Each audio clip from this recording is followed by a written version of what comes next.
जिला Mistri educational and welfare society का secretary, Khatoon Ajjin girls high school, Kulsum Ajjin primary school और Khatoon Ajjin primary school का सेक्रेटरी हूँ।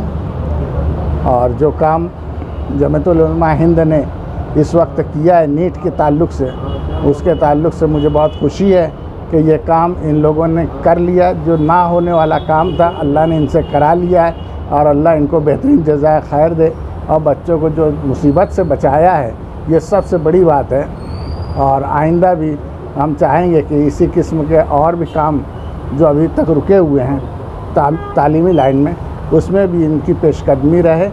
हमारा पूरा साथ इनके साथ रहेगा। मालेगांव मुस्तफ़ा भंगार बाज़ार डायमंड कारपेट होलसेल रेट में कारपेट दिया जाता है। हर किस्म का यहाँ पर कारपेट दिया जाता है।